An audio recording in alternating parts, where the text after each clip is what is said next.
더 이상의 양도세 중과 유예 없이 서울 강남과 서초, 송파, 용산구는 계약 이후 4개월 안에 지방소득세까지 포함하면 실효세율은 최고 82.5%까지 올라갑니다. 당장 주택 매물이 끊겨 집값을 더 끌어올릴 수 있다는 우려에도 정부는 오히려 흔들리지 않겠다는 의지를 표했습니다.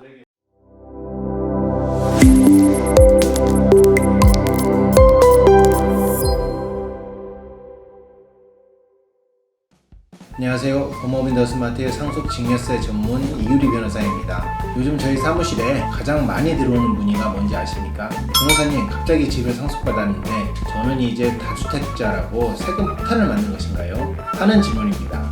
특히 지난 5월 9일부터 이재명 정부의 다주택자 양도세 중과세가 4년 만에 다시 부활하면서 공포가 현실이 되고 있습니다. 최고 세율이 무려 82.5%에 달한다는 뉴스 보셨죠? 하지만 크게 걱정할 문제는 아닙니다.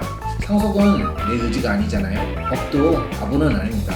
오늘은 상속 부동산 때문에 고민인 다주택자분들을 위해 중과세 피하는 특례만 콕 집어 정리해드리겠습니다.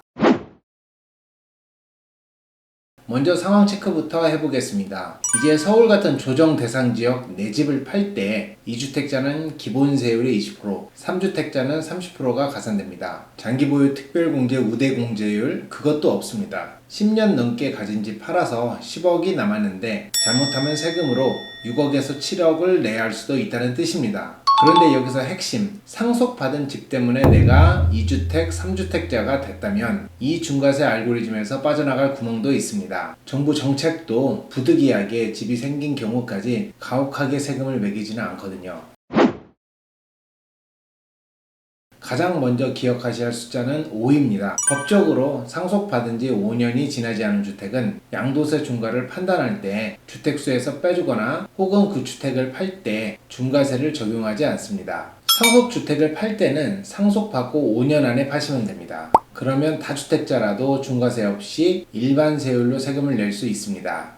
장기보유 특별공제 일반공제율 혜택도 챙길 수 있고요. 상속주택이 있지만 내 원래 집을 팔 때 상속주택은 없는 셈 쳐줍니다. 즉, 내가 본래 보유하던 집은 1주택자 혜택을 유지하면서 매도할 수 있습니다. 하지만 주의할 점, 5년이 하루라도 지나면 그때부터는 영락없는 다주택자로 분류됩니다. 지금 2026년이니까 과거에 상속받으신 분들은 날짜 계산 정말 잘 하셔야 합니다.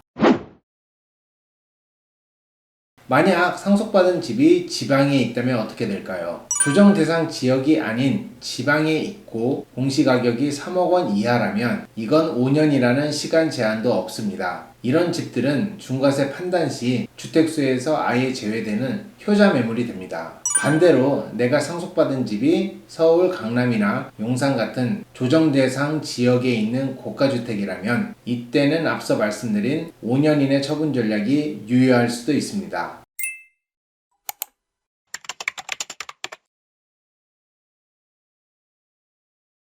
만약 상속 부동산이 상속 당시보다 많이 오르지 않았다면 사실 크게 염려할 문제는 아닙니다. 그런데 만약 상속 부동산이 상속 개시보다 많이 올랐다면 결국 상속 부동산은 언제 파느냐와 어느 집을 먼저 파느냐의 싸움입니다. 이번 이재명 정부의 중과세 제기는 시장에 매물 잠김을 유도할 수도 있지만 역설적으로 무주택자에게는 전세 낀 집을 파는 경우 2년의 추가 유예를 주는 등 복잡한 이해 규정들이 계속 나오고 있습니다. 저희 회사에 오시는 분들 중에서는 상속협의 분할 단계에서부터 세금을 고려하지 않아서 나중에 수억 원의 세금을 물게 되는 안타까운 경우도 있는데요. 상속주택은 누구의 명의로 할지, 언제 팔지, 상속세와 양도세 중 무엇을 줄이는 게 유리할지 전문가와 반드시 상의하셔야 합니다.